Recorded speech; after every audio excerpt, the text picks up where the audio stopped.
Vamos a empezar viendo algunos aspectos teóricos, introductorios,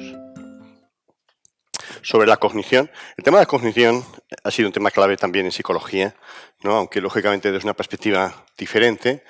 Cognición podría definirse, aunque parezca una redundancia, como el acto de conocer, ¿no? La aprehensión del objeto por parte del sujeto.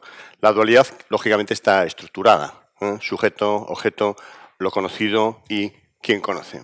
En psicología se entendería como el procesamiento de la información por medio de las funciones mentales, ¿eh? En la carrera es una de las funciones más importantes, las que más se analiza. Sería la base de toda la experiencia. Todo lo que hemos vivido, todo lo que recordamos, ha sido experimentado, ha sido conocido, ¿no? Las experiencias de cognición pueden abarcar los diferentes sentidos. Tener frío es simplemente conocer esa sensación térmica como un objeto externo, o estar enfadado implica conocer esa sensación corporal, todo lo que conlleva la emoción, aspectos corporales, aspectos cognitivos, aspectos emocionales. En ese caso sería un objeto interno, pero todo es un acto de conocer. Desde los inicios de la psicología, desde William James, se habla del proceso de la atención. William James decía que el ser humano no puede estar más de 3 segundos atento a un objeto que no es cambiante, ¿eh? Y ya en su momento insistía en la revolución que supondría el desarrollar la atención para el ser humano. Pero en ese momento la psicología consideraba que no había tecnología suficiente, que no se sabía cómo hacer ese proceso, cómo entrenar la atención. Todo el mundo sabe lo que es la atención, decía, es la toma de posesión por la mente de un modo claro y vivido de uno entre varios objetos posibles. De alguna forma, la atención lo que hace es seleccionar de todo lo que percibimos aquello que nos pueda parecer más interesante. Nosotros en Mindfulness insistimos en que la atención crea el mundo. Yo les estoy viendo a todos ustedes, pero si centro mi atención sobre Jesús, que está aquí en primera fila, pues Jesús pasa a ser mi mundo y todo lo demás ha desaparecido. El mundo sigue existiendo, pero donde pongo la atención creo sistemáticamente el mundo, ¿no? De alguna manera, Mindfulness también es una forma de desarrollo de la atención, de crear el mundo y de ser consciente de que creamos el mundo. La metáfora de la linterna es también tradicional, no solamente en la Advaita, también en el budismo. De alguna forma, la conciencia sería esa linterna que ilumina, es decir, que permite conocer los objetos, ya sean externos o internos. Pero los objetos no son la conciencia, pero no podríamos saber que la conciencia está funcionando si no estuviese iluminando esos objetos. Es una metáfora interesante, ¿no? Si no hay objeto, la linterna no puede iluminar nada, no puede dar esa impresión de conocer. Donde hay atención, hay conocimiento, hay conciencia, y el Advaita definiría la atención como el aspecto dinámico de la conciencia, el aspecto cambiante, de alguna forma.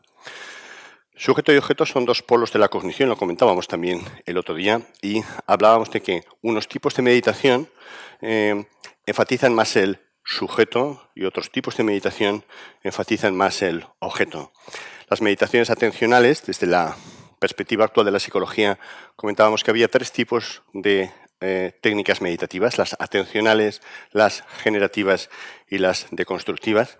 Las meditaciones atencionales, que son las que se utilizan en Mindfulness, ¿no? Atención focalizada, monitorización abierta, enfatizan el objeto, mientras que las meditaciones deconstructivas, no duales, enfatizarían el sujeto.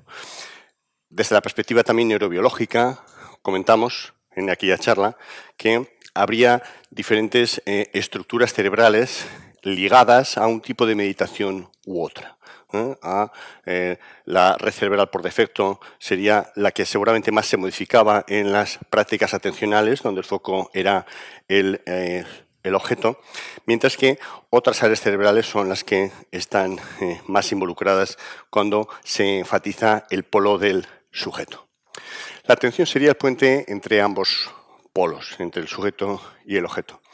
Nuestra experiencia del mundo es que somos sujetos de conocimiento de una serie de objetos, ya sea reales, si es que existe la realidad, ¿no?, que es muy discutible, pero objetos físicos, objetos que están fuera, y objetos internos, mentales, ideales. Todos los fenómenos de conciencia serían estos objetos ideales. En Mindfulness se describe que básicamente hay 4 objetos en la mente que son los conocidos por las prácticas atencionales, que son las sensaciones corporales y de los sentidos, los pensamientos, ya sea en forma verbal o en forma de imagen. El tercer objeto serían las emociones y el cuarto objeto serían los impulsos, esa huella que hay en la mente antes de que se produzca un acto volitivo, un movimiento. Esos serían los 4, desde la perspectiva de mindfulness, los 4 objetos mentales que habría que observar, objetos internos. El tema de la dualidad es, digamos, la forma que por defecto funcionamos los seres humanos y es bastante desconocida, desde luego en Occidente, porque básicamente va asociada a tradiciones orientales como la Advaita o como algunas escuelas del budismo, no todas. De una manera aparentemente natural, por experiencia, asumimos que hay un yo consciente diferente del sujeto que toma conciencia de sí mismo y del mundo. Hay en las escuelas Dzogchen, etcétera, budismo tibetano, se habla claramente cómo surge esta visión. Se dice que el primer velo de la ignorancia es la idea de la separación del yo y el otro, esa dualidad. A partir de esa dualidad aparece el segundo velo de la ignorancia, que sería el apego, el rechazo o la indiferencia.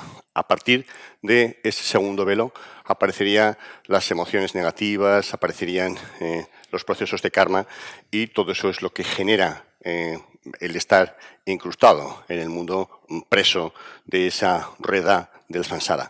El desmontaje de la mente sería la inversa, desde la perspectiva budista.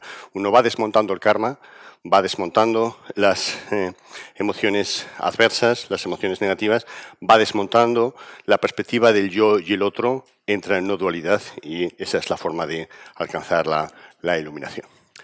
De manera genérica, a esta modalidad de cognición se denominaría dualidad porque existirían esos 2 polos y, como digo, es la forma en que por defecto entendemos el mundo, vemos el mundo.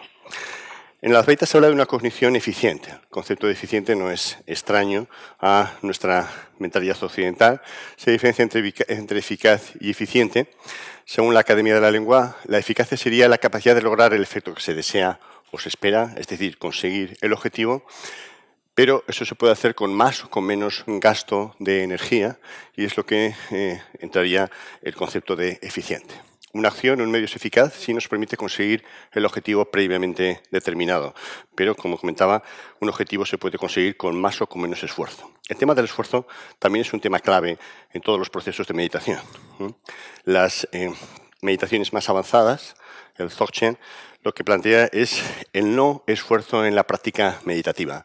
En mindfulness estándar, uno es consciente de que la atención se va y amablemente vuelve a llevar la atención a la respiración o el punto de anclaje que se ha elegido, pero en las meditaciones más avanzadas, Mahamudra, Dzogchen y tal, lo que se plantea no es que uno mueva la atención a la respiración y exista un punto de anclaje, simplemente no hay punto de anclaje y no hay movimiento, no hay esfuerzo. Esa última fase de la meditación no exigiría un esfuerzo. Ven que esto, en este momento, para muchos de nosotros, si estamos empezando, es complicado la simple imaginación de que pueda ser así. Os comentaba que eficiente es no solamente que es eficaz, que consigue el objeto, sino que además se emplea la menor cantidad posible de recursos, es de la forma más sencilla, de la forma más fácil, de la forma menos costosa. La diferencia entre eficacia y eficiencia se basa en cómo se consigue. En ambos casos el objetivo se consigue, pero en una forma eficiente con mucho menos esfuerzo. ¿Cuál sería el objetivo de la cognición, de nuevo, desde la perspectiva Advaita? Sería comprender la realidad, el mundo que nos rodea y comprendernos a nosotros mismos, lógicamente desde esa base dual todavía. Se hace de una forma eficiente si se consigue con el mínimo esfuerzo cognitivo, sin estrés y sin identificación, sin protagonismo. El tema del protagonismo en la acción va a ser un elemento clave en la perspectiva del Advaita. También lo es en algunas escuelas budistas, ¿no? La acción sin acción, la no acción en la acción. De manera que se elimina esa sensación de yo, de mí y de lo mío. Tuvimos también una conferencia el primer día sobre esa disyuntiva, ¿no?, de Roshonin y William Van Gordon, donde se hablaba también de cómo la importancia de eliminar esa visión de yo, lo mío. El Vedanta Advaita, por recordar, y para las personas que no lo conozcan, es una de las 6 darsanas, escuelas, maneras ortodoxas de entender el hinduismo. Hay varias: el Vedanta, el Yoga, el Samkhya, el Mimamsa, Nyaya y el Vaisheshika. El Yoga es el que más se ha expandido de alguna forma en Occidente, pero el Vedanta se considera la forma quizás más interesante, más tradicional. El hinduismo es una manifestación cultural muy amplia de todo el subcontinente indio y de las zonas culturalmente adyacentes, donde tiene su origen la tradición védica. Los Vedas, cuya compilación finaliza alrededor de 1500 a.C., es uno de los orígenes de esta cultura, de la cultura hindú, y de sus desarrollos filosóficos posteriores. El concepto de Veda significaría sabiduría o conocimiento. Ven que el concepto de sabiduría es repetitivo, reiterativo en la mayor parte de las tradiciones. Los Upanishads serían la base de la doctrina Vedanta y son la parte final de estas compilaciones védicas. Se recopilaron durante varios siglos a partir de los Vedas y surge más o menos alrededor del año 600 a.C., ¿no? En la biografía de Buda se habla de si Buda estuvo influido por los Vedas o no. Por la zona en la que él nació, la zona cercana a Lumbini, se piensa que en ese momento los Vedas, la cultura védica no estaba especialmente estructurada en el lugar y en el momento en que Buda nació, aunque está empezando a invadir todo el subcontinente indio. Se denomina también Vedanta, es decir, el fin de los Vedas. El fin en un doble sentido etimológico, tanto porque es el objetivo, el final, lo importante desde la perspectiva del Advaita, pero también porque está en la parte final de los libros de la compilación védica. Fin en ese doble sentido. Esencia y meta del conocimiento, y porque está al final, localizado. Es un conocimiento de tipo metafísico, es decir, de lo que es real, del conocimiento del ser. La escuela Vedanta, como comentaba, se considera que es la más destacada dentro del hinduismo, y hay varias líneas de desarrollo, de las cuales la más influyente se considera que es el Vedanta Advaita. La definición de Advaita sería no dos, de nuevo la no dualidad como uno de los principales aspectos del Vedanta Advaita, y se centra en la interpretación de la metafísica a través de este concepto de no dualidad. Por tanto, Vedanta Advaita sería la filosofía final desde una perspectiva no dual. Se podría, de alguna forma, traducir así. Uno de los autores más autorizados en la interpretación del Vedanta Advaita es Sankaracharya. Nace en el siglo VIII, vive hasta el 9 después de Cristo, y es uno de los filósofos más importantes de la historia de la India. Consolida el Vedanta Advaita, y sus comentarios sobre los Upanishads y sobre otros libros sagrados tradicionales se consideran de los más autorizados.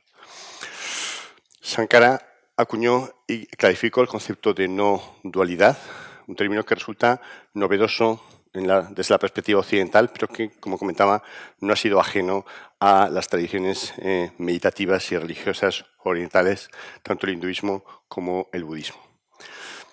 La no dualidad apunta a una intuición, la de que la realidad es no dual, que es el eje central, como comentábamos, de diferentes tradiciones espirituales. Es una no diferenciación entre el absoluto y el mundo, entre el absoluto y el yo, entre el yo y el no yo. Esta percepción de no dualidad realmente está en más tradiciones. En nuestra tradición judeocristiana, varios autores han hablado de ello. Lo que pasa es que la experiencia no es la descripción. La sabiduría no está en las palabras, y normalmente es difícil poner palabras a experiencias tan trascendentes. Pero algunas de las descripciones de nuestros místicos cristianos apuntan, lógicamente, a la experiencia de no dualidad.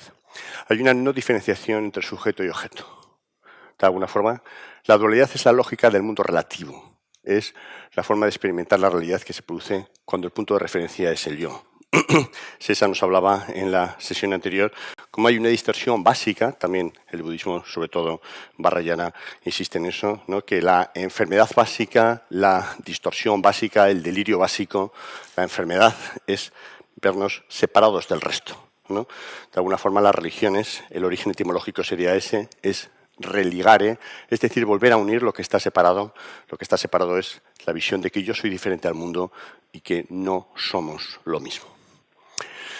Es una modalidad de esta experiencia en la que el sujeto se percibe como no diferente al objeto, ¿no? Esa sería la no dualidad, y es una cognición carente de perspectiva. Nuestra perspectiva es el yo como centro del mundo y todo lo demás como periférico, ¿no?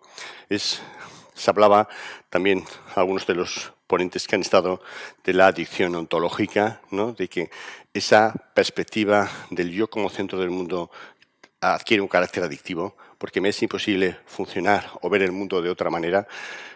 La no dualidad implicaría una carencia de protagonismo del yo. En cualquiera de nuestras acciones no hay la sensación de que yo soy el protagonista, no hay una expectativa de resultado, no hay una conciencia de que yo estoy haciendo la actividad que estoy haciendo, sino que siento que no hay otra forma de funcionar, que las cosas tienen que ser así.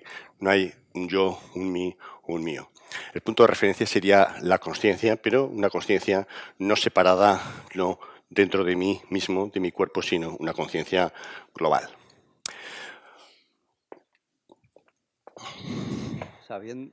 Sabiendo ya más o menos de qué estamos hablando, cognición, eficiencia, Advaita, creo que en este punto sería interesante ver cuál es la relación que hay o que puede haber entre lo que nos ha traído aquí, entre el mindfulness y el Advaita. Y no es difícil encontrarla si nos referimos a este artículo que probablemente habéis leído, que todos conozcáis. Es un artículo de Jon Kabat-Zinn sobre el origen del MBSR. Es un artículo que él escribió cuando ya había despegado el movimiento mindfulness, en el que narraba pues, el cómo, el cuándo, el por qué, todos los detalles que le llevaron a plantear esta intervención. Resulta curioso, al ver este artículo,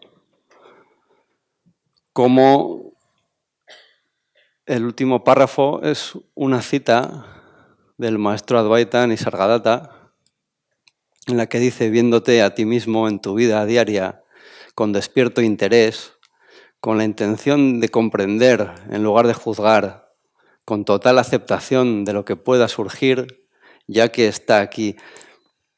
En esta cita es fácil encontrar los elementos de la definición de mindfulness que habitualmente se considera operativa, de Jon Kabat-Zinn.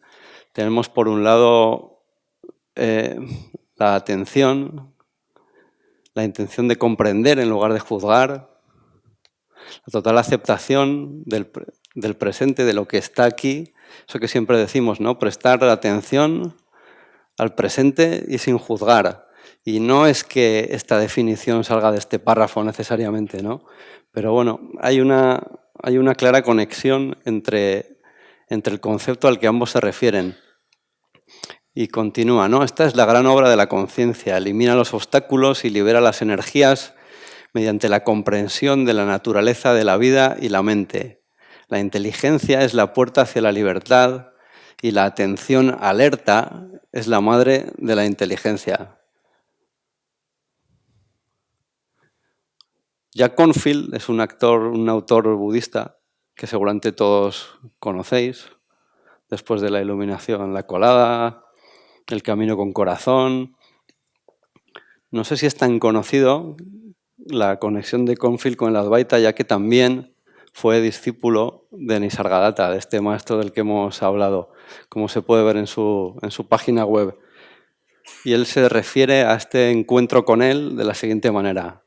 Hablando de este maestro Advaita, Nisargadatta, uno de los más importantes, más famosos del siglo pasado, él solía explicarlo alzando su mano. Mira cómo se tocan mi pulgar e índice. Cuando me identifico con mi dedo índice, soy el que siente el tacto y el pulgar es el objeto que experimento. Invierto la identificación y yo soy el pulgar sintiendo ese dedo índice como un objeto. Encuentro que de alguna manera, al cambiar el foco de atención, me convierto en lo que veo. Yo llamo a esta capacidad de adentrarme en otros puntos de enfoque de la conciencia amor. El amor dice yo soy todo. La sabiduría dice yo no soy nada. Entre estos dos mi vida fluye. Así se refiere Confil a Nisargadatta, ¿no? El propio Kabat-Zinn en este mismo artículo considera que en el contexto del MBSR, la impermanencia, el concepto budista de Anicca, se revela sin hacer necesidad de hacer referencia a un marco budista.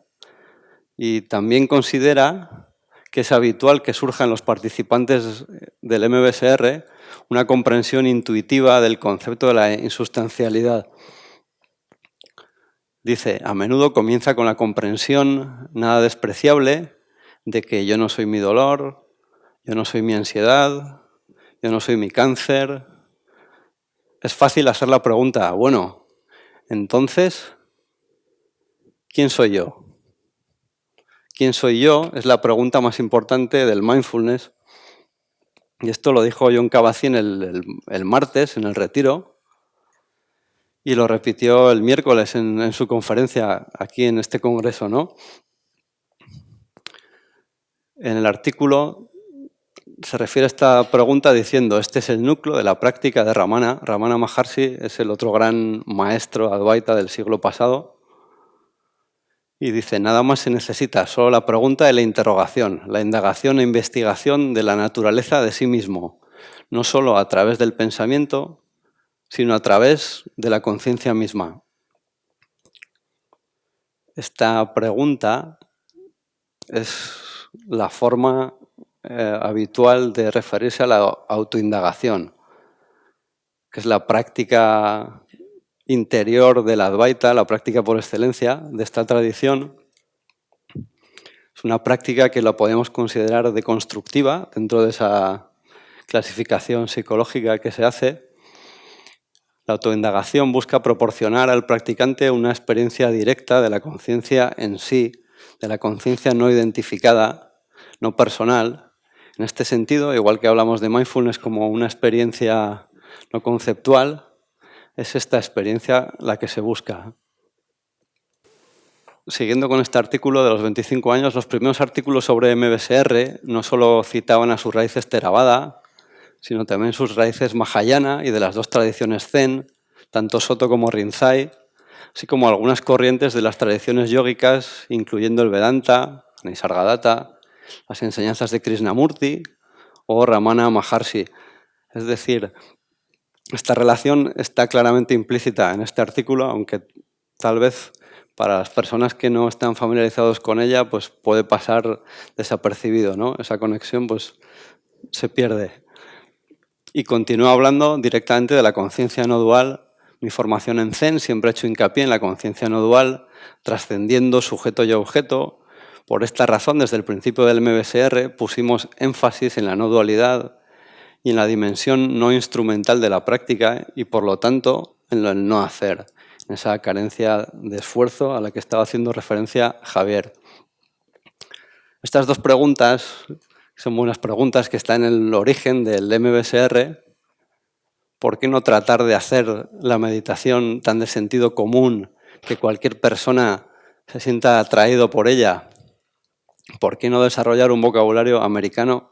Bueno, y está puesto en cursiva porque no se trata de que sea americano, sino de que sea un vocabulario cercano a la gente de la calle y comprensible, que expusiera el corazón del asunto, no se centrara en los aspectos culturales de las tradiciones. Estas son buenas preguntas de hace 30 años. Tal vez hemos llegado a un momento en el que podamos hacer estas otras preguntas, ¿no? ¿Por qué no tratar de hacer de la no dualidad algo tan de sentido común que cualquier persona se sienta atraído por ella? ¿Por qué no desarrollar un vocabulario científico que permita que este concepto, que es el corazón del asunto, ¿no? Que es el la esencia de todas las tradiciones sapienciales se muestre de forma explícita, ya que está de forma implícita en el MBSR, como hemos visto, en el mindfulness, y pase también a formar parte de la cultura, entendida con mayúsculas, ¿no? Como la cultura que todos vivimos, en la que todos sentimos y conocemos. Parte del problema con esto está en la perspectiva del yo. No se puede reconstruir una experiencia sin perspectiva, como es la de la no dualidad, a partir de una experiencia que es en esencia dual.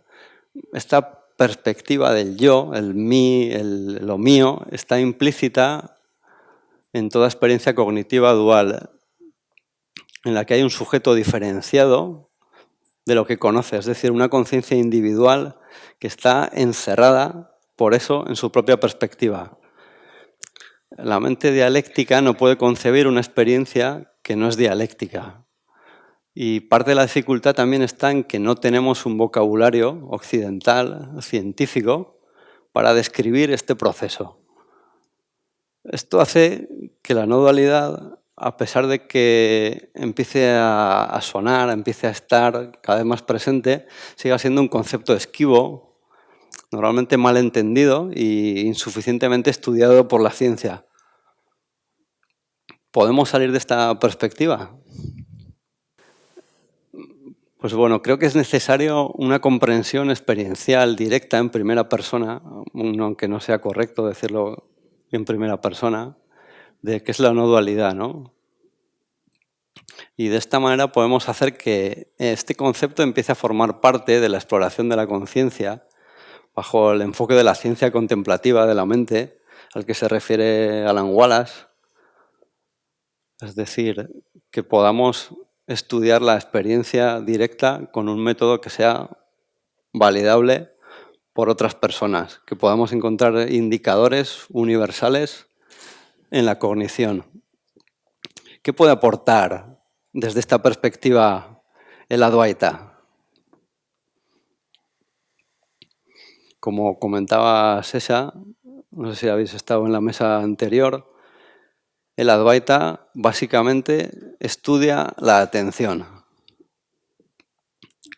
De este estudio de la atención plantea un modelo en el que la cognición se desarrolla a través de 3 estados, cada uno más eficiente que el anterior, determinados por la distribución de atención, por la relación entre el objeto y el sujeto.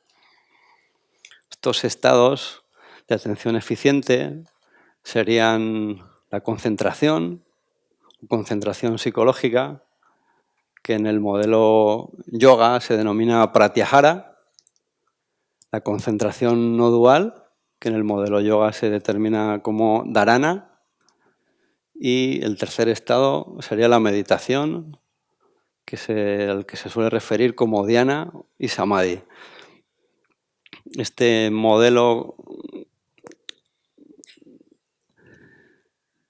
que es bastante concreto, que está desarrollado, que es estable, es una propuesta del filósofo y escritor Iván Oliveros, Sesha, uno de los exponentes más reconocidos de la enseñanza Advaita en la actualidad. Se deriva tanto de su experiencia personal como del estudio de la tradición hindú y plantea un mapa basado en los estados de conciencia descritos tanto por el Advaita, por Sankara, como por los descritos por Patanjali y la tradición yoga a través de los Yoga Sutras, el Ashtanga, en el siglo III a.C. Podemos plantearlo de forma simplificada de esta manera. Aquí tendríamos los 5 estados posibles de conciencia. Debajo de la línea roja están los 2 estados cognitivos que plantea la psicología occidental, el sueño y la vigilia o el pensamiento. Es decir, podemos estar despiertos o podemos estar dormidos, y dentro de estar despiertos es donde discurre la vida, ¿no? Esta carencia de lenguaje para explicar la no dualidad se debe en parte a que la psicología occidental no se plantea ni siquiera la posibilidad de entrada de otros 3 estados, como serían la concentración no dual y la meditación. Bueno, la concentración es algo que se admite, se considera, pero no se estudia detenidamente porque tal vez no se le concede la atención que podría necesitar, ¿no? Luego podremos considerar que este es un edificio que tiene 2 pisos de sótano, el sueño y la vigilia, y 3 pisos hacia arriba, la concentración no dual y la meditación. Cada uno de estos estados es más estable que el anterior. Cada uno de estos estados es más eficiente que el anterior en el sentido de que provee una mayor comprensión de la realidad y del presente que estamos viviendo, tanto de nosotros mismos como de lo que hay fuera. El modelo básicamente sería esto, y en cuanto a la relación objeto-sujeto que hay en cada uno de estos estados, veríamos que en el pensamiento y en el sueño la distribución de atención es dual, la relación entre objeto y sujeto es una relación de diferenciación permanente. En el estado de concentración psicológica, que es lo que todos entendemos por concentración, básicamente estar concentrados, que es una experiencia relativamente frecuente para cualquier persona, esta atención que es dual pasa a ser total. Es decir, cuando estamos concentrados en una actividad, lo que estamos conociendo son los elementos que forman parte de ella y desaparece la sensación de ser un yo, la sensación de ser alguien que está prestando atención. Toda la atención, por tanto, se totaliza, se vuelca totalmente en los objetos. Puede ser la percepción de un objeto o puede ser la concentración en una actividad. La concentración implica que en ese momento lo único que conocemos son los elementos que son importantes y que son necesarios para que esta actividad tenga lugar, con exclusión del resto. Es decir, desaparece toda la información que no es necesaria. Y eso es a lo que llamamos estar concentrados.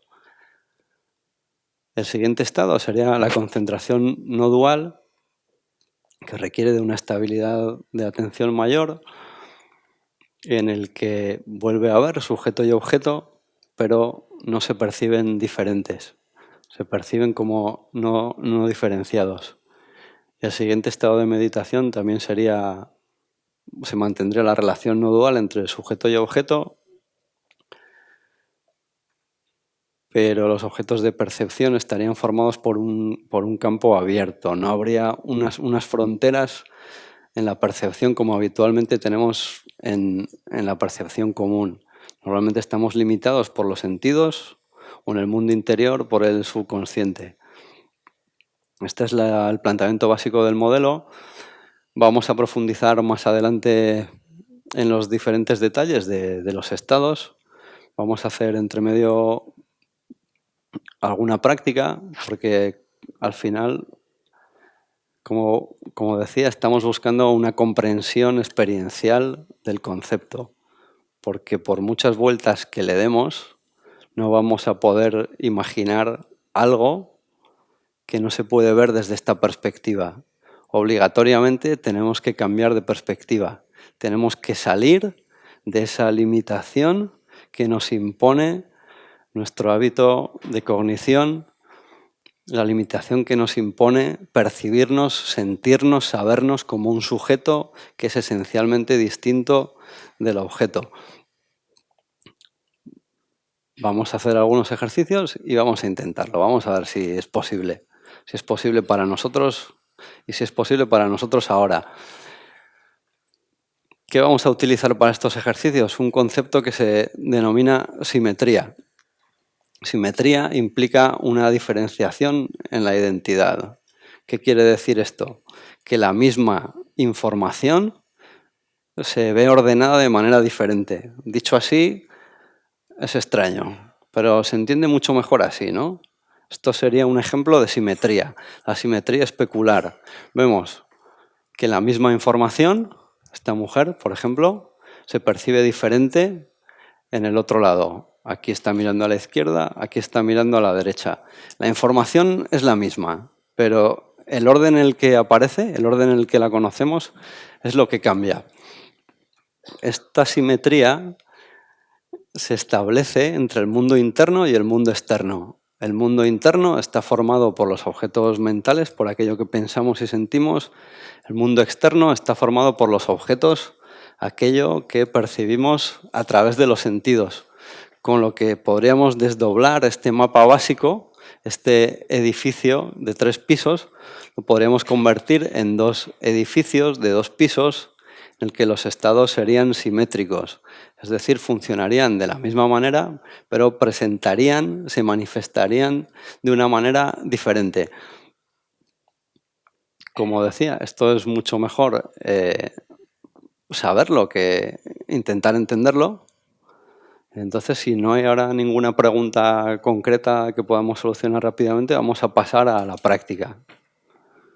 ¿Hay alguna pregunta? Preguntamos, ¿no? Adelante, Javier. Vamos a hacer una primera práctica para, de alguna forma, facilitar la atención. Hay una serie de estados que permiten que esa atención sea más fácil, más fluida. Son estados como el asombro, como el juego, que es lo que vamos a utilizar. Vamos a hacer una práctica que es como un juego. Es una forma amable de funcionar. Piensen que esta perspectiva también la tenemos desde la tradición de mindfulness, ¿no? Uno de los problemas que tenemos en la meditación es el desear que ocurra un resultado cuando practicamos, ¿no? Es decir, el seguir manteniéndonos en el modo hacer. Habría muchas definiciones de mindfulness, pero una de ellas sería pasar de forma voluntaria de modo hacer, pensamiento, objetivos, querer hacer algo, un yo que está estructurado, que no acepta la realidad, a el modo ser. Es decir, que de una forma voluntaria podemos ponernos en un estado de no pensamiento, de no diálogo interno, de no expectativas, de aceptación fluida de lo que está ocurriendo en el presente. Una de las formas en que se insiste en mindfulness es que tendríamos que tomarnos la meditación como un juego, disfrutar de la propia práctica, pero no plantearla como un objetivo. Vamos a hacer una práctica como un juego. Vamos a intentar producir una concentración externa a través del mecanismo de simetría. A través del mecanismo de la simetría intentaremos entrar en la concentración interior, viendo un vacío de contenidos mentales, pero desde la concentración externa. La concentración interior madura por sí misma en concentración no dual interior y el secreto, como siempre, está en no intervenir, de alguna forma en estar en modo ser. Entonces, antes de empezar, les pediría que quizás una o dos personas, las que están aquí más cercanas, nos ayuden a preguntarles para testear cómo está su estado de atención en este momento. ¿Alguien de...? Gracias. ¿Una segunda persona se animaría? ¿Dos? Necesitaríamos... no tenemos aquí la azafata, sí. Que los micrófonos estuviesen cerca para poder empezar a practicar. Vamos a hacer una serie de movimientos. Yo les voy a invitar a que memoricen los movimientos, que los vamos a numerar, y luego con los ojos cerrados vamos a hacer estos movimientos. El movimiento número 1 sería poner la mano estirada. Movimiento número 2, ángulo de 90 grados. Movimiento número 3, la mano izquierda estirada. Y movimiento número 4, ángulo de 90 grados. Ya ven que es absolutamente simple. Lo único que tienen que hacer es memorizar el número asociado a cada movimiento. 1, 2, 3 y 4. Nosotros vamos a ir diciendo con los ojos cerrados esos números y ustedes van a ir haciendo el movimiento. Estaremos unos pocos minutos y luego preguntaremos cómo está el estado mental de cada uno. Entonces les invito a que, si han memorizado bien los movimientos, puedan cerrar los ojos, se pongan en un estado de relajación y vamos a preguntar a todos con los ojos cerrados, vamos a preguntar a una de nuestras colaboradores. Acerca de tú para que, sí, si no te importa, acerca de tú para que ya no tengan ni que con los ojos cerrados, para que nos contesten en todo momento con los ojos cerrados. ¿Cómo te llamas, por favor? Lucía. Lucía, que sigue con los ojos cerrados. Nos va a decir el resto también. Estamos con los ojos cerrados, vamos a escuchar lo que tiene que contarnos. Un momento que parece que no funciona el altavoz. el micrófono. Cuéntanos, Lucía, ¿dónde está tu atención en este momento? Está centrada delante de mí, en el punto negro que veo, cerrados mis ojos. Ajá. ¿Se mantiene en ese punto negro o está cambiando? Sigue tu voz y vuelve a mi punto. Ajá. O sea que la atención está cambiando de mi voz a ese punto negro, luego vuelvo otra vez a mi voz, vuelvo al punto negro. ¿Es así? Sí. Ok. Gracias, Lucía. Vamos a Rita, que tiene los ojos cerrados también, el resto también. Cuéntanos dónde está tu atención ahora. En un zumbido de mis oídos. ¿En un sonido de tus oídos? ¿Se mantiene ahí de forma estable o está cambiando? Cambia, escucha tu voz. Ajá, Siento a una persona delante de mí. ajá. Entonces la atención va cambiando de mi voz a la persona que está delante, a ese sonido de tus, ¿no? En tus oídos. Sí, sí. Ok. Nos mantenemos pues ahí unos segundos y si os parece vamos a empezar a hacer el ejercicio. Yo voy a ir diciendo números y vosotros vais a ir haciendo los movimientos que corresponden, movimientos de los brazos que corresponden a esos números. 3, 1, 2, ojos cerrados. 4, 1, 4, 2, 3, 1, 3, 2, 4. Paramos un momento y volvemos a preguntar a Lucía, como testigo de todo este proceso. Sí, pues mientras he estado concentrada, he seguido bien el patrón y en el momento que ha habido un error me he sonreído y he continuado. Y me he vuelto a concentrar un poco en la dinámica. ¿Dónde está ahora tu atención? Ahora, en este momento. En las manos, en los dedos, en tu voz, un poco en todo. Uh-huh. ¿Está estable? ¿Está cambiando? Sí, a ver, pues está pues, sobre mis manos ahora, en mi corazón, cómo late, en tu voz, en el micrófono, cómo está resonando en mis oídos. Ok, muchas gracias, Lucía. Preguntamos a Rita. ¿Dónde está tu atención ahora, Rita? Ahora mismo, Sí. en mis manos sobre mis piernas. ¿Hay pensamientos en este momento? No, no, ¿No hay ningún objeto en la mente? no. Ok. ¿Qué hay? ¿Qué ves? ¿Qué sientes? Siento el zumbido de los oídos y mis manos sobre mis piernas. ¿Está de forma estable ahí la atención? Cuando tú hablas, no siento a la persona que está delante con el micrófono como antes. Sí, está estable. Ok. Vamos a seguir un poco más. Os invito a seguir manteniendo los ojos cerrados y seguir con los movimientos asociados a los números que yo voy nombrando. 2, 4, 3, 1, 2, 3, 4, 3, 1, 2, 3, 4, 2, 1, 4, 3, 2, 1, 4. Paramos un momento y de nuevo vamos a preguntarle a Rita, ¿qué hay en la mente ahora? ¿Dónde está tu atención? Rita. También. Ajá. ¿Hay pensamientos ahora? No, ¿Qué hay? en la mente en este momento?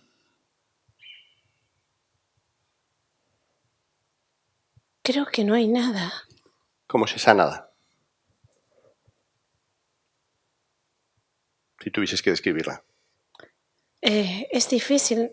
Nada es nada. ¿Tiene algún color? ¿Tiene alguna forma? ¿Ocupa algún espacio? Sí, tiene un espacio grande delante de mí, Ajá. ¿Hay algún color? pero no tiene colores. Es como negra. Ok. ¿Y es estable? ¿Es cambiante? Es estable. ¿Puedes quitar esa nada? No la puedo quitar. Muchas gracias, Rita. Preguntamos a Lucía ahora. ¿Qué hay en la mente ahora, Lucía? Bueno, tengo una presencia de mi cuerpo en global. Ajá. ¿Hay pensamientos? No, ¿Qué hay? pues no sé, no hay. Perdona, que no te oigo. No hay nada. ¿Nada? Cuéntanos cómo es esa nada. Estoy presente y ya está. ¿El presente? ¿Ese presente tiene alguna forma? ¿Tiene algún color? No. Es sensación pues de cómo estoy aquí. Siento mi presencia. Pero estoy como disuelta. ¿Disuelta?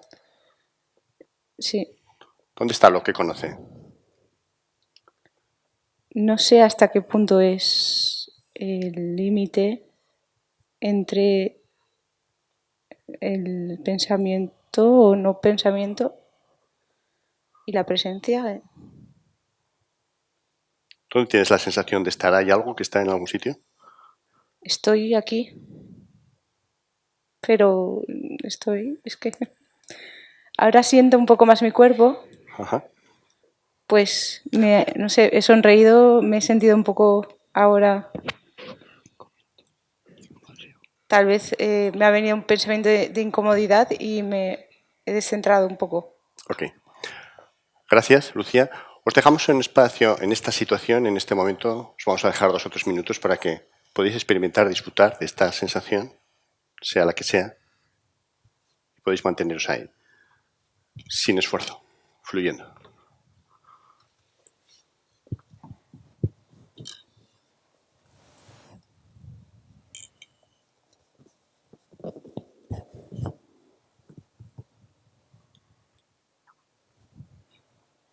Lentamente, al ritmo que queráis, sin prisa, podéis ir saliendo, volviendo, moviéndoos si así lo deseáis. Y no sé si alguien quiere comentar algo de la experiencia. Vamos a hacer alguna práctica más, lógicamente, pero ahora con la experiencia reciente, no sé si queréis comentar algo. Quizás enganchando con los estados que hemos descrito, ¿no? Que es una forma de poder tener mayor comprensión. Sí. Sí, a mí me gustaría preguntar, porque tanto con la práctica de Sesa como con esta, resulta fácil, ¿no? El presentarse ante esa nada, pero ¿cómo se lo puede hacer uno mismo? Porque al final sería con pensamientos, entonces no sé cómo podría hacerlo yo en casa, por ejemplo. Estos juegos, estas prácticas, las diseñó Sesha precisamente para este fin, ¿no? Nosotros hemos aprendido de él. Buscan explotar ese mecanismo de la simetría del que hemos hablado para pasar de la concentración externa a la concentración interna. La forma de hacer esto uno mismo es lo que se denomina autoindagación, que es la base de la práctica meditativa que plantea el Advaita. Realmente de entrada es más complicado. Estas ayudas, estos juegos preparan el terreno para llegar a ese vacío de forma fácil y sin esfuerzo. La autoindagación sería hacer esto mismo, pero sin ayuda, ¿no? Sin muletas. ¿Cómo hacemos esto? Pues no sé si es el momento ahora de explicarlo, ¿no? Pero tal vez hacia el final, cuando tengamos un poquito más clara la descripción del estado, podamos intentarlo. Si te parece, vamos a dejarlo de momento aquí. La autoindagación está descrita en los libros de Sesha. Se puede aprender de él. Bueno, se puede practicar como práctica formal. Vamos a ver si nos da tiempo luego al final a plantearlo. ¿Te parece? Vale, gracias. Bueno, a mí, mientras la estaba haciendo, pues he seguido el juego de a ver, y estaba pensando en a ver qué número dice ahora. Y luego me he dado cuenta de la secuencia que estabas utilizando. Entonces creo que me he perdido en el pensamiento. Y luego después, cuando ya pues hemos estado en silencio, entonces ha sido más fácil irse. Pero mientras estabas hablando, yo esperaba a ver qué número decías. Ya ves que ya no estabas jugando, ¿no? Estabas deseando conseguir algo. De alguna forma es lo mismo que planteamos en Mindfulness, ¿no? Modo hacer, hay un objetivo, pierdes ese juego, pierdes ese ser, ese no hacer, ¿no? Creo que Rita... Y además me parecía muy raro que las demás dijeran que les estaba pasando una cosa tan diferente. Y yo decía, no puede ser. Y entonces entra en discusión. Ya. Bueno, las experiencias de cada uno son únicas, ¿no? Quiero decir, la autoridad de que que me he haya... perdido en los pensamientos. De que haya guías es que, bueno, nos indican cómo está, son un representante, ¿no?, de lo que está pasando en ese momento. Rita creo que quería hablar, ¿verdad? Queremos agradecerle ese estado de testigo. Yo quería preguntar, porque hice lo de César y las dos veces me ocurrió lo mismo. Y ese vacío es como, o fue para mí, quizás es personal, fue como una boca de lobo, como algo oscuro, como el vacío. No sé, yo soy física, me imagino el vacío como algo oscuro y al mismo tiempo quería seguir en él. No sé si los demás sienten eso o no. ¿Qué sentías? ¿Una sensación agradable mientras estabas ahí? ¿Cómo? Sentías una sensación agradable, ¿no? Una necesidad de seguir al mismo tiempo. No estaba pensando, no sé cómo, no puedo explicarlo porque no estaba pensando. Eso es algo que me ha choqueado mucho. Y también me sentí cuando terminó lo de César como cansada, físicamente cansada. No sé cómo decirlo, tampoco sé cómo explicarlo. Es difícil ponerlo en palabras. Creo que lo has explicado muy bien, ¿no? Con las dificultades que hay, ¿no?, para explicar con palabras una experiencia de este tipo. Gracias por...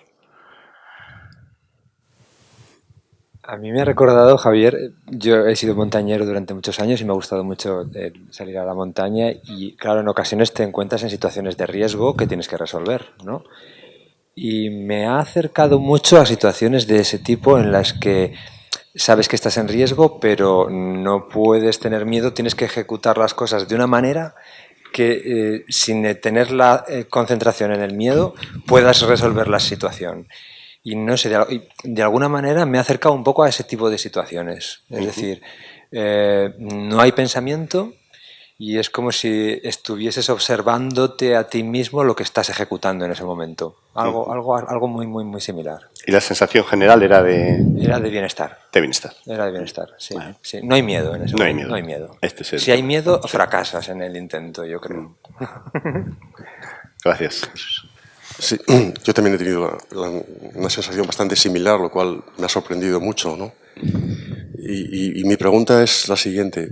Si yo me hubiera formado previamente en mi mente, muy vívidamente, la imagen de un elefante rosa, ¿podría hacerla desaparecer? Solo hay una manera de saberlo, ¿no? Quiero decir, es una pregunta con truco porque ciertamente desde ACT partimos de la base de que la mente es aditiva y no se puede sustraer nada y si generamos en la mente, que la mente está continuamente generando pues imágenes y tal, sí, no es algo que podamos sustraer de alguna forma, ¿no?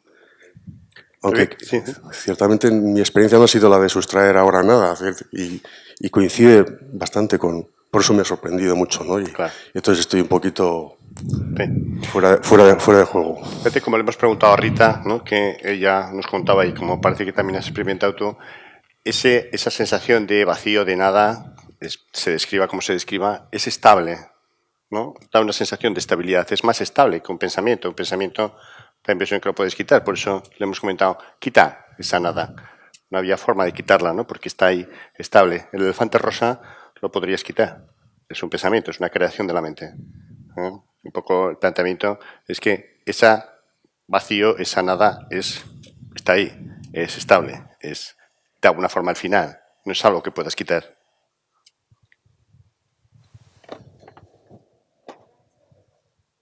¿Verdad?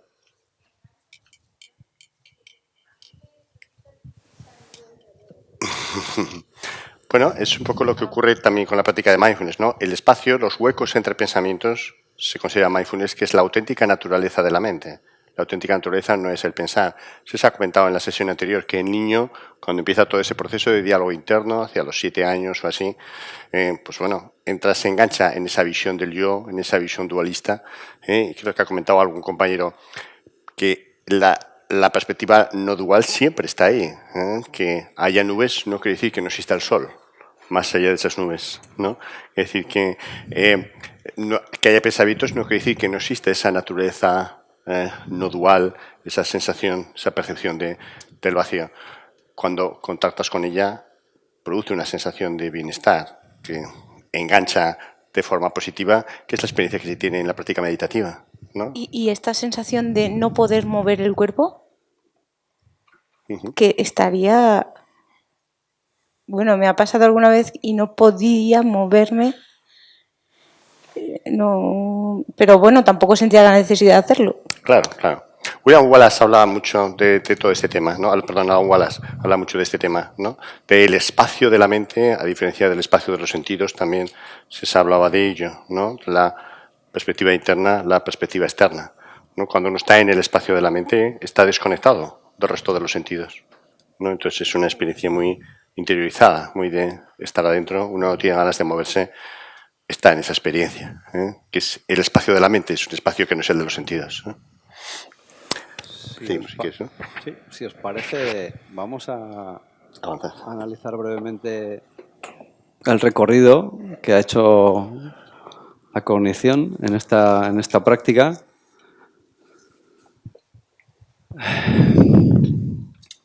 El juego nos ha llevado a la concentración externa. Concentración psicológica, estar concentrados en el movimiento. Normalmente, para nosotros es más sencillo concentrarnos en objetos, la concentración externa, porque nos resulta familiar. Nuestra vida exige que hagamos cosas en el mundo y en la medida de lo posible nos concentramos en ellas. Luego, podemos considerar que nuestra mente tiene una inercia hacia ese estado si se dan las circunstancias adecuadas para que aparezca. Al jugar, le quitamos un poco de hierro al asunto, ¿no? Esto no es serio, nos podemos relajar, nos podemos tranquilizar, nos estamos centrando en un movimiento sencillo de los brazos, estamos con los ojos cerrados, ni siquiera nos tenemos que preocupar de que los demás nos vean porque sabemos que también los tienen. Nos podemos soltar, podemos aligerarnos un poco de nuestra carga habitual, de yo, de mí, de conmigo, y simplemente la concentración aparece. Esta concentración implica que toda la atención se vaya simplemente a lo que estamos haciendo, a escuchar las instrucciones y a mover los brazos. Toda la información irrelevante, toda la información que no es necesaria para vivir ese presente tiende a desaparecer. Y esto se da por sí mismo, sin esfuerzo. Como decíamos, hay una simetría entre el estado interno y el estado externo. Esta concentración externa, al detener el ejercicio y al dirigir la atención a la mente, al preguntarnos si hay pensamientos, nos lleva a la concentración interna, que es un estado menos frecuente, pero simétrico, es decir, es la misma activación del sistema nervioso, es el mismo esfuerzo cognitivo. Hemos ido de concentrarnos afuera, de donde sabemos concentrarnos, por esa simetría, a concentrarnos dentro, que es donde no sabemos concentrarnos y en gran medida porque nuestra cultura no nos ha enseñado, porque esa experiencia no se contempla, porque nuestra educación, nuestros hábitos, nuestro esfuerzo nos lo impiden. Y desde ahí, desde la concentración psicológica interna, como comentábamos, la cognición puede madurar por sí misma hacia el siguiente estado, la concentración no dual. Y esto es un proceso que se da por sí mismo. Es decir, el secreto es no intervenir. En el momento en que tratamos de pasar de un lado al otro, estamos bajando un peldaño, porque bajamos de la concentración al pensamiento, al esfuerzo, al deseo, a la voluntad, al protagonismo, al yo, al mí, a lo mío. Esas son sus manifestaciones. Este es más o menos el recorrido que hemos hecho con esta práctica. Hemos pasado del estado de concentración psicológica, que es un estado relativamente frecuente para nosotros, que se caracteriza por la desaparición de la información que no es necesaria. Es decir, entre otras cosas, desaparece la sensación de ser un yo, porque no nos hace falta saber que somos nosotros los que movemos el brazo. Nos basta con saber el número y saber que se mueve el brazo. Es decir, no hace falta. Luego desaparece.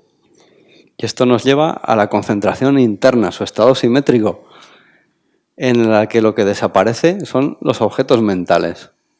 De alguna forma, fuera percibimos nuestro yo como una interferencia de pensamiento, de alguna manera dentro lo percibimos como objetos mentales. Cuando cesan esos objetos mentales es cuando llegamos a esa percepción del vacío. Es decir, la concentración interna, el vacío, es la simetría de la concentración externa. Nunca nos han planteado que esto exista. Decimos que la concentración interior es un estado poco familiar, simplemente porque es ajeno a nuestra cultura, que implica la concentración en no objetos. Estamos acostumbrados a concentrarnos en objetos, normalmente en objetos fuera, o a hacer operaciones mentales que requieren la concentración en objetos mentales. Pero la concentración en no objetos es algo que es exótico, ya como planteamiento, ¿no? La concentración interior nos lleva a convertirnos en perceptores de un vacío de contenidos mentales. Y el interés de este vacío, además de que es una experiencia que es novedosa y que es poco frecuente para nosotros, es que encierra de alguna manera un pasaje, un pasadizo, un atajo al siguiente estado de atención eficiente, que es la concentración no dual. ¿Qué tenemos que hacer para encontrar este camino? Pues eso que no sabemos hacer, no intervenir. Tenemos que esperar, tenemos que observar simplemente, sin desear, sin intentar hacer, sin intentar poner. Es decir, quitarnos del medio para que la cognición madure por sí misma hacia el lugar al que puede llegar. Y de ahí estamos en la concentración no dual, que es un estado muy poco frecuente en el ser humano y en el que, además de la información que no es necesaria, desaparece la distinción entre el sujeto y el objeto. Si no recuerdo mal, tú comentabas que veías el vacío delante. Y ese vacío era continuo, era estable, y tú estabas situada detrás. Eso sería la descripción del estado de concentración psicológica interior. El vacío está delante, el sujeto está detrás. Hay un sujeto y hay un objeto. Hay una dualidad todavía implícita. Sin embargo, creo que en algún momento tú has comentado que no había diferencia, no estabas en ninguna parte. No estaba el sujeto detrás y el vacío delante. Simplemente estabas disuelta, has empleado esa palabra, si no me equivoco. Estoy disuelta. Y lo has dicho con sorpresa, porque realmente es una experiencia que es muy poco frecuente. Eso es la no dualidad interior.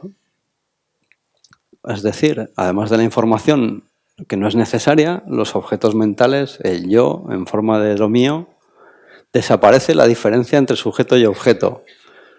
En la concentración no dual interior, el sujeto se percibe disuelto en todo el vacío. Se puede también plantear como una experiencia de no localización, de no perspectiva, Para que haya perspectiva tiene que haber algo en relación con otra cosa.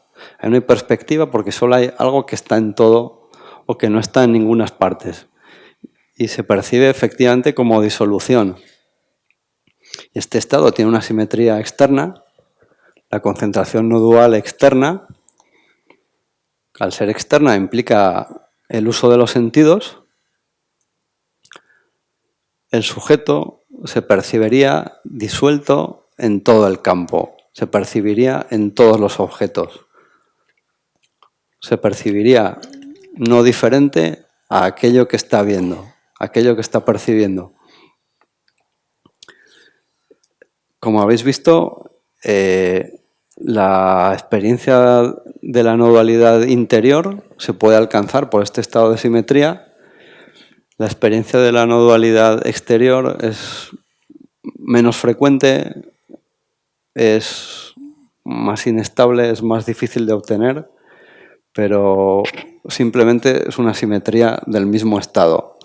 Si cuando estamos disueltos en el vacío abriéramos los ojos y proyectáramos la atención hacia afuera a través de los sentidos, el escenario con el que nos encontraríamos sería el de ser no diferente de los objetos que percibimos. Hay una serie de inconvenientes para hacer esto que hacen que ese paso no sea tan fácil. Pues normalmente el estado de concentración interior genera una desconexión sensoria, genera una inercia hacia adentro que luego, cuando salimos de la práctica, a veces nos cuesta un poco volver a enfocarnos, ¿no? Todavía estamos dentro, pero bueno, ahora toca estar fuera, ¿no? Entonces, ¿qué es lo que tenemos que hacer? Con esa atención que se ha retraído hacia el sujeto, tenemos que hacer es proyectarla de nuevo hacia los objetos para cambiar esa inercia y mantendríamos el mismo estado pero en su simetría externa. El funcionamiento del sistema nervioso sería idéntico, pero los sentidos estarían activados. ¿Os habéis identificado en este recorrido, en este mapa? ¿Queda un poco más clara la explicación del recorrido que ha hecho la atención en el ejercicio? ¿Sí? Vale, todavía nos quedaría un estado, el de meditación, pero bueno, es un estado extremadamente infrecuente, puede requerir años de entrenamiento y nadie te garantiza que se vaya a dar, ¿no? Sería, como comentábamos, un estado no dual en el que se rompe la distinción entre sujeto y objeto, en el que también ha desaparecido la información no necesaria, pero que como diferencia ese perceptor, ese sujeto que se percibe disuelto en los objetos, se percibiría como disuelto en un campo que no tiene límites. Si es bastante complicado concebir la idea de no dualidad como concentración, la idea de meditación, de no dualidad como meditación, es francamente inabarcable, ¿no? Realmente se suele describir como una experiencia de expansión de conciencia. Si habéis leído narraciones sobre experiencias místicas, literatura hindú, etc., pues normalmente se describe este tipo de estado, ¿no? Las experiencias profundas de meditación son muy escasas en el género humano, se las considera como algo exótico y excepcional. La psicología no concibe ni siquiera la posibilidad de un estado de meditación que se convierte en una especie de aberración de la percepción porque rompe el modelo. Bueno, pues quienes lo han experimentado pues narran la profunda sorpresa que produce el existir sin localizarse en un espacio infinito, siendo conocedor simultáneamente de todos los objetos, de todas las posibilidades cognitivas de manera simultánea. Bueno, casi prefiero ni intentar imaginármelo, ¿no? Porque ya sé que con el material de mi memoria esto no se puede construir. Está bien que sepamos que existe como posibilidad, pero bueno, tal vez nos baste con ir paso a paso, ¿no? Si os parece, bueno, ¿alguna pregunta concreta sobre esto o hacemos otro ejercicio? ¿Os apetece? Sí. Mi pregunta iría referida a ese estado no dual, ¿cómo se mantiene? Sí. Quiero decir, ¿no? Cuando tú pierdes el referente, tú puedes llegas a ese vacío, ¿eso cómo se mantiene? ¿Cómo se estabiliza?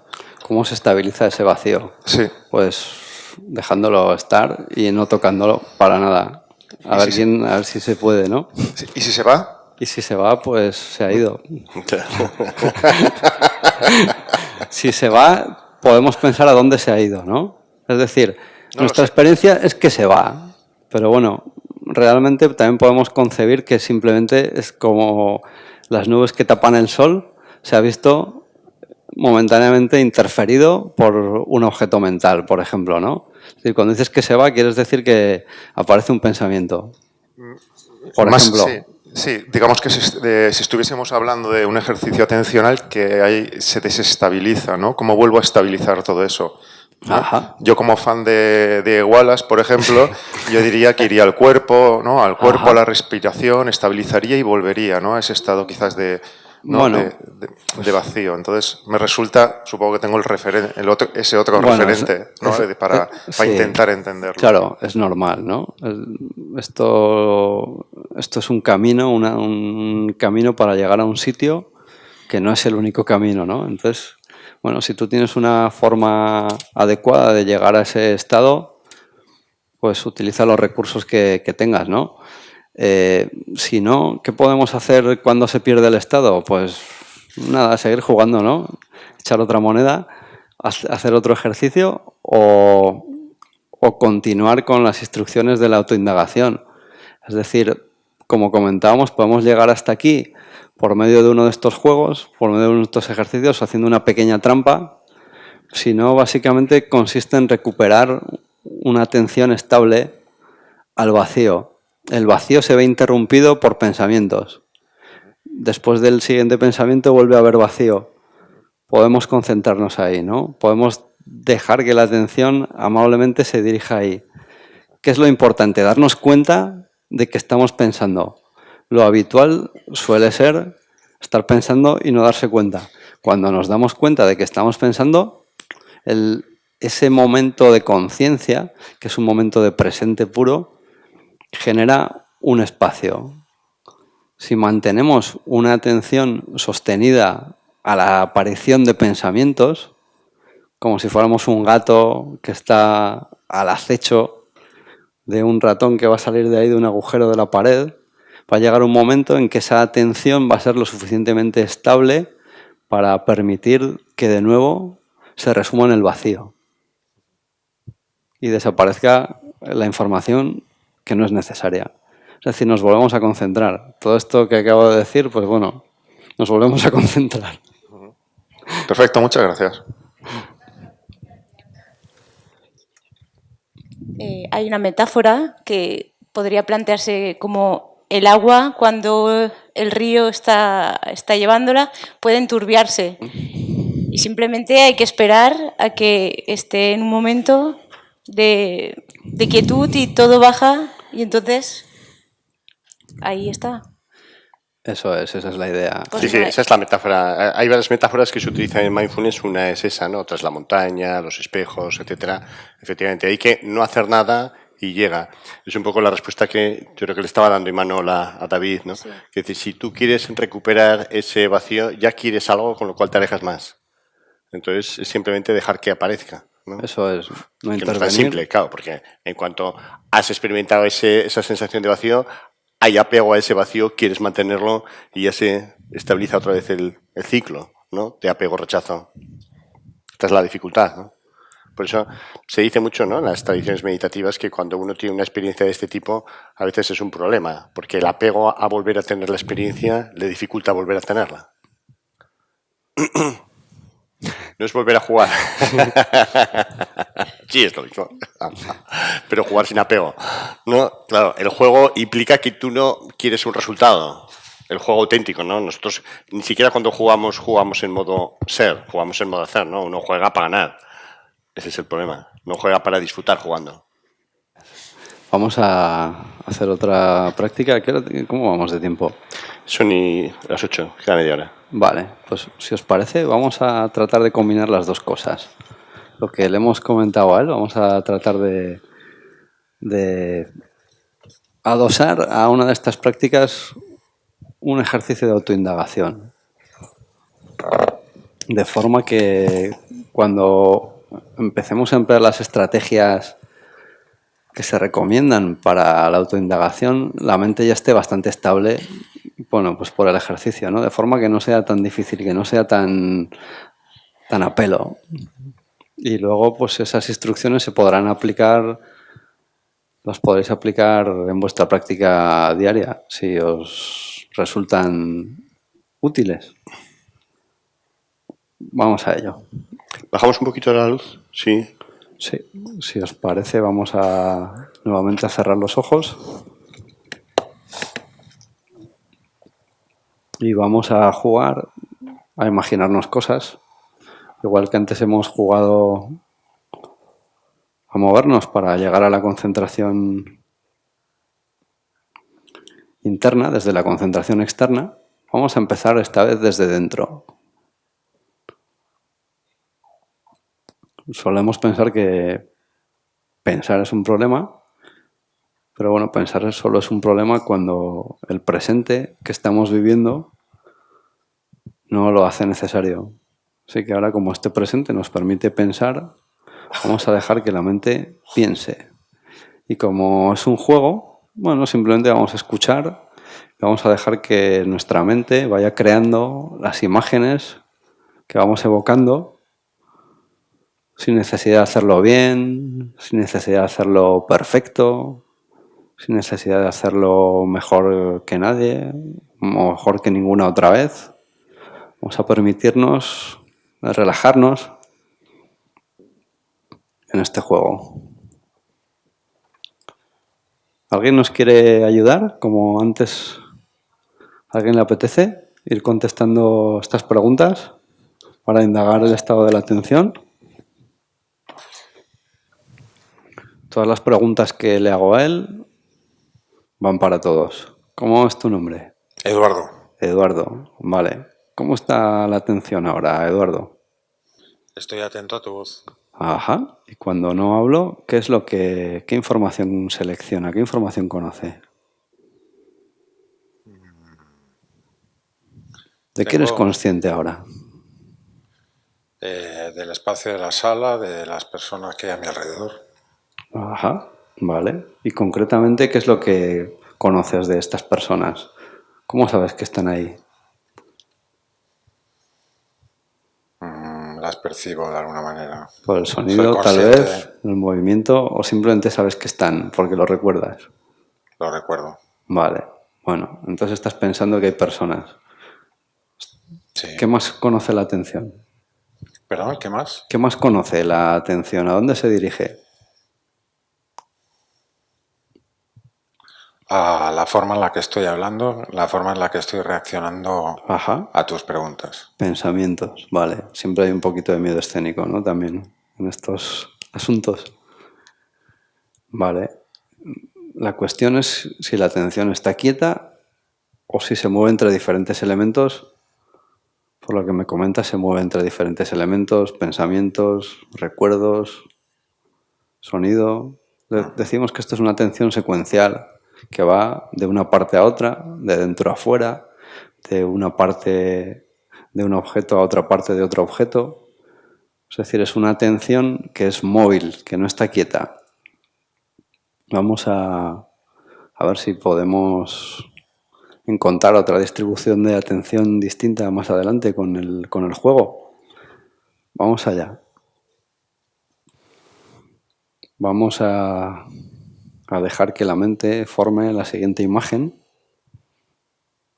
Es un caballo blanco que va trotando por una pradera verde. Sus crines se mueven al ritmo del trote. Empieza a galopar un poco más deprisa. ¿Puedes verlo? Sí, tengo la imagen del caballo, sí. Muy bien. Ahora deja que la imagen se desvanezca, que desaparezca. Cuando desaparezca, dímelo. Ya. Vale, ¿qué queda? una especie de pantalla oscura. Vale, muy bien. Deja que se disuelva toda la información. Ahora imaginamos, dejamos que aparezca la imagen de un atardecer sobre el mar, sol rojo que arranca destellos de colores plateados, dorados, rojizos, de una masa de agua calma. ¿Puedes verlo? Sí. Vale, ahora retíralo. Avísanos cuando se retire. Ya. ¿Qué queda? Más o menos la misma pantalla gris oscura con algunos elementos más claros, más oscuros. Vale, de acuerdo. Dejamos ahora que aparezca una playa. Es un día soleado, caminamos por la playa, el mar está a la izquierda, escuchamos el sonido de las olas, notamos el tacto de la arena en los pies, notamos el calor del sol en la cabeza. ¿Puedes verlo? Sí. Ahora retíralo. Deja que esta imagen se disuelva. Dejamos que aparezca la imagen de un paisaje a través de la ventanilla de un tren. El tren va bastante rápido. Hay una sensación de movimiento en el paisaje. Pasan rápidamente a nuestro lado árboles, edificios, animales. Se desdibujan por la velocidad. ¿Puedes verlo? Sí. Ahora retíralo. Deja que la imagen desaparezca. Dejamos ahora que se forme la imagen.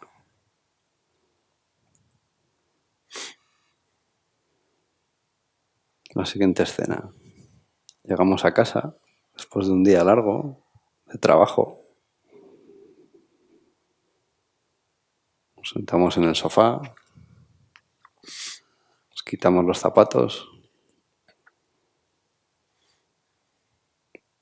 colocamos los pies encima de la mesa, dejamos que el cuerpo se relaje.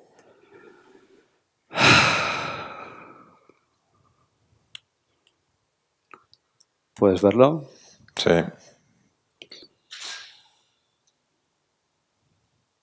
Ahora deja que esta imagen desaparezca.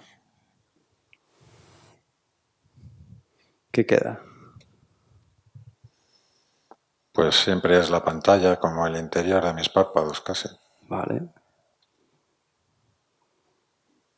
¿Aparecen pensamientos? Lo estaré haciendo bien, levemente. Bueno, eso no importa porque esto es un juego. Deja que el pensamiento se vaya. Deja que la duda se vaya. Lo estás haciendo bien. No se puede hacer mal. ¿Aparecen más pensamientos? No los identifico. Vale. Deja que vayan y vengan. Simplemente mantente a la espera, observando, muy tranquilo, muy relajado, la aparición de cualquier objeto mental, de cualquier pensamiento. Es muy posible que en este estado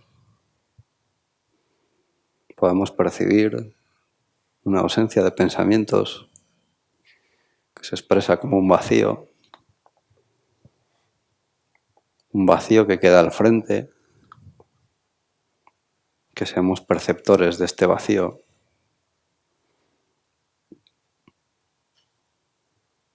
El vacío está delante, el perceptor está atrás, y desde este lugar privilegiado es posible que podamos ser claramente conscientes de la formación, de la aparición de cualquier pensamiento, y que el simple hecho de observar cómo esto se produce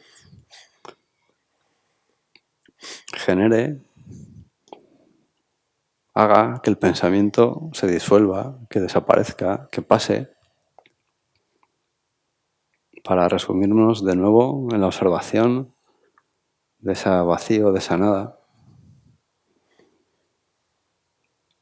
Los pensamientos no importan, lo que importa es el vacío.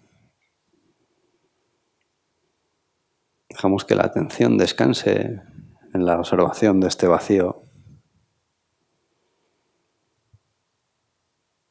No tenemos que hacer nada. Somos conscientes, somos atención.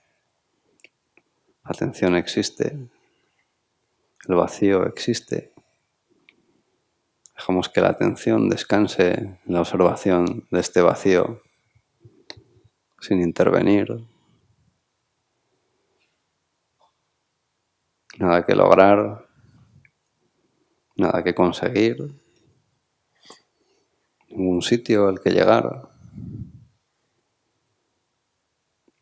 Simplemente existimos. Sabemos que existimos, sabemos que somos, es suficiente. Si nos damos cuenta de que aparece algún pensamiento, ese simple hecho de darnos cuenta, ese momento de conciencia, esa comprensión, muy posiblemente hará que el pensamiento desaparezca.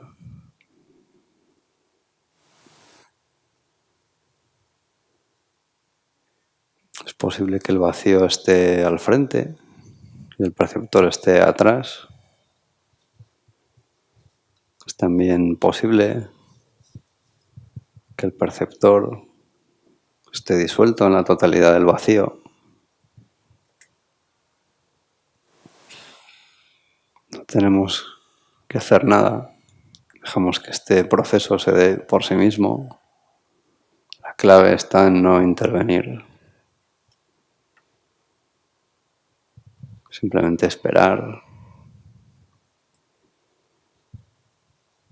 Existir. Sin más pretensión.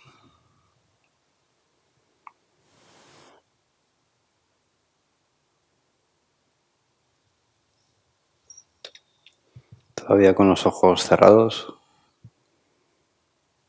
¿Cómo es tu atención ahora?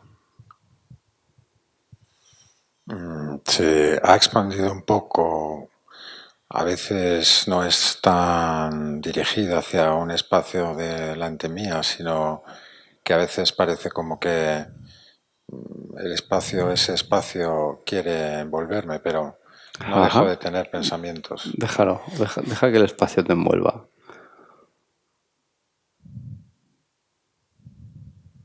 Deja que el proceso siga.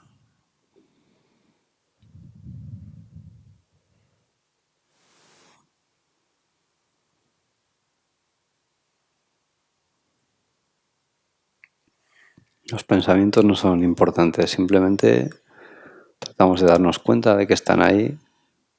Sabemos que al darnos cuenta desaparecen. Si tenemos una práctica instaurada de mindfulness, esta vez podamos plantearnos dejarlos pasar. En cualquier caso, la idea es no enredarnos con ellos, no alimentarlos, percibirlos como lo que son, como objetos en el campo de conciencia. Lo que nos interesa es lo que hay debajo, lo que hay detrás. El espacio entre pensamientos, que es de la misma naturaleza que el vacío.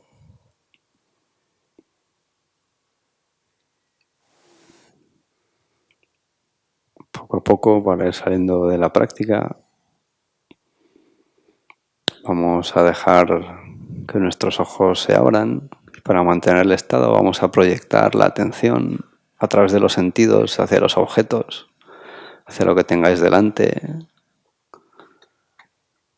Hay que salir y proyectar la atención hacia afuera. Igual que ahora íbamos hacia adentro, queremos contactar, queremos proyectarla, queremos lanzarla a los objetos, que se quede pegada a través de la vista, a través del oído, a lo que tenemos fuera, buscando la simetría de la concentración en su forma externa. Si hacemos esto, es posible que percibamos los objetos con mayor viveza, con mayor tridimensionalidad, con una gama cromática más amplia.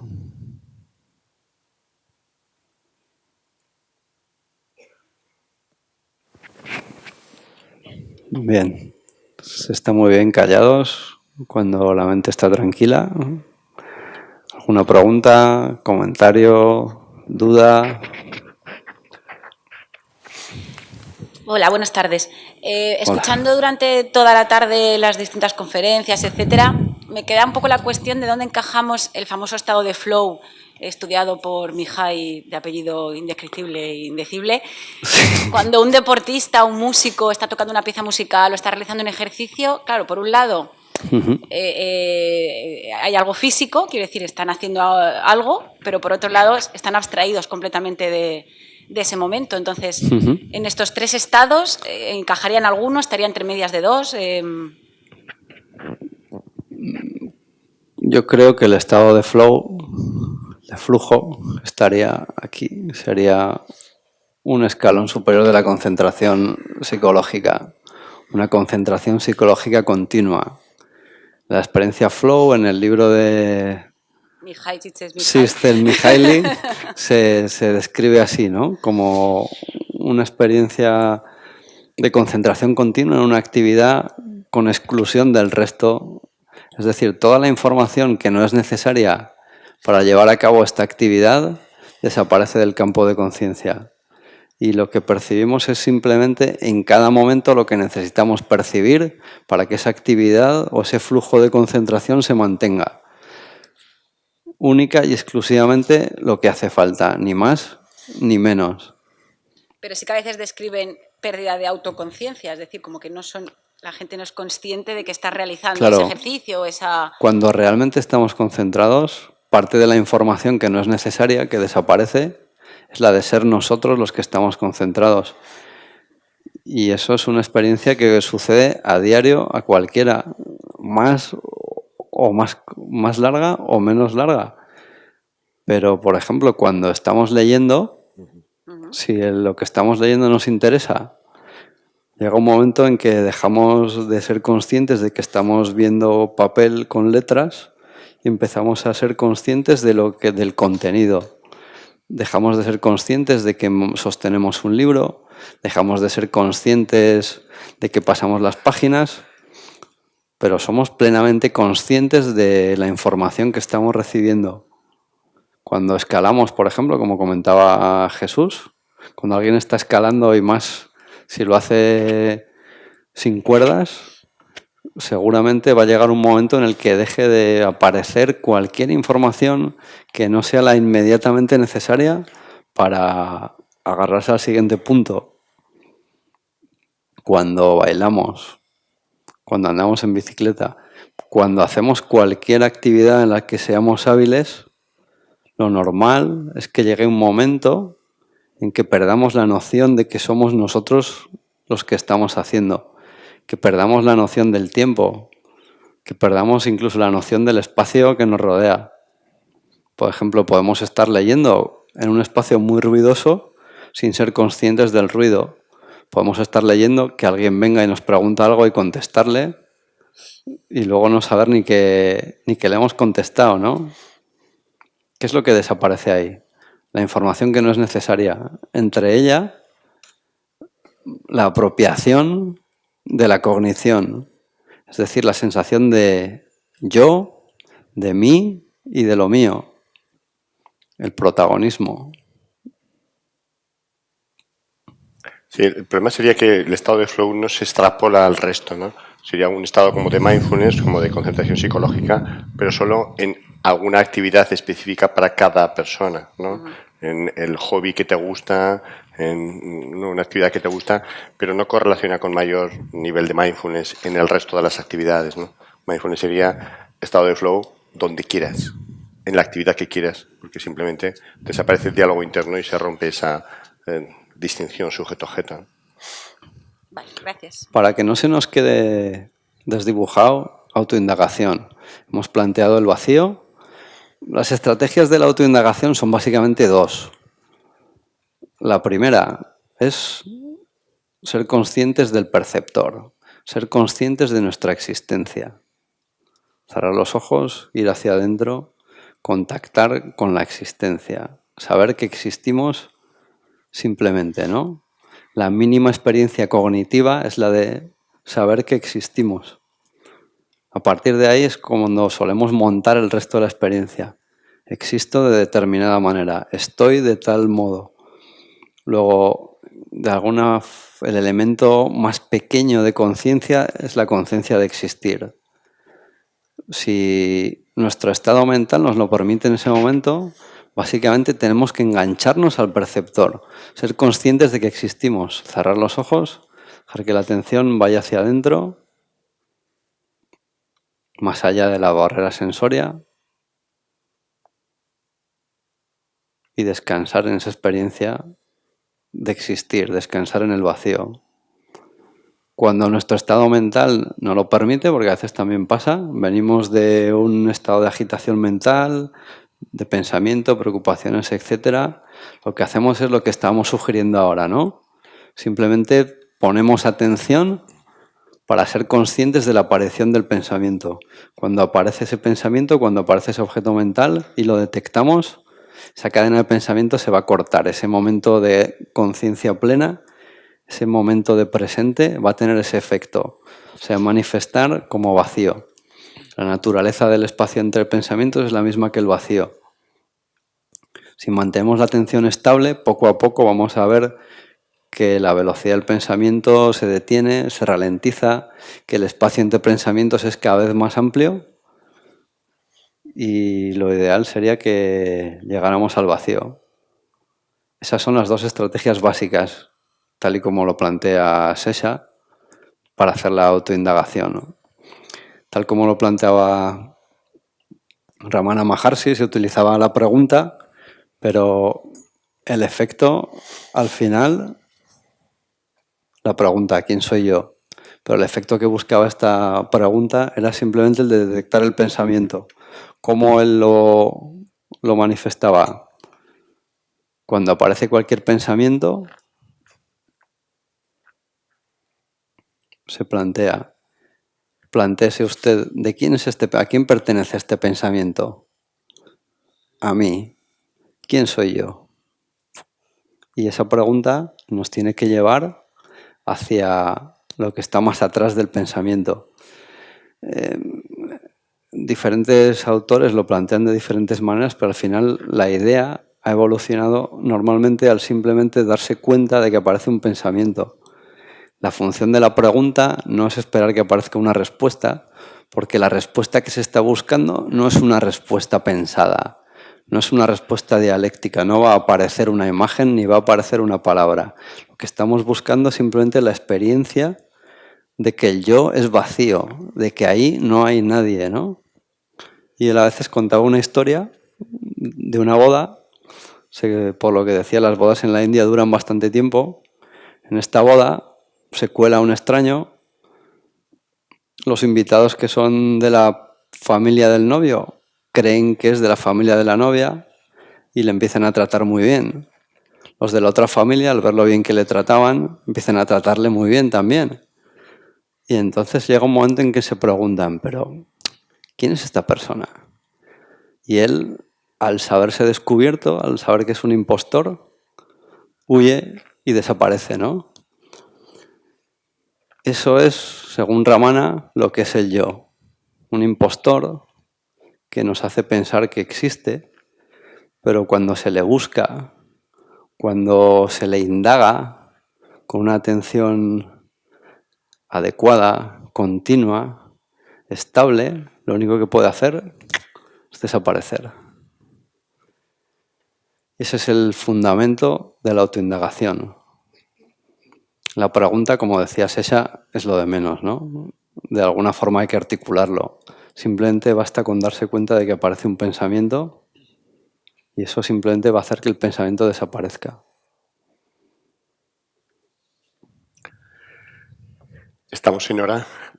Una última pregunta, si queréis. Son las 8:30. Tenemos que dar por terminado el taller. Yo tenía el micro de hace un rato aquí.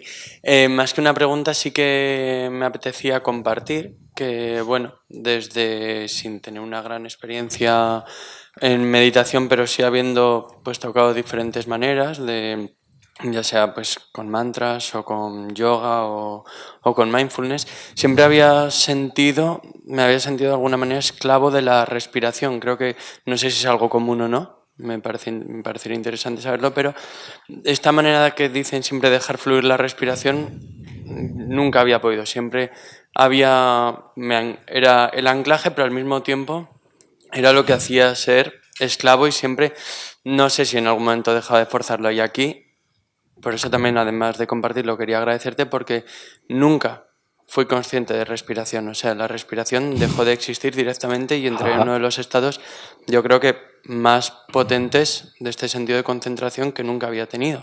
Y me ha parecido muy, fascinante en ese aspecto. Sí. Bueno, me alegro.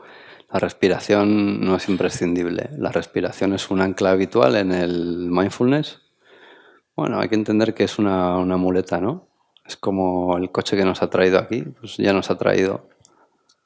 Si podemos dejarlo, pues mejor lo dejamos, ¿no? Porque allí donde queremos ir no nos hace falta compañía, no hace falta llevar nada, ¿no?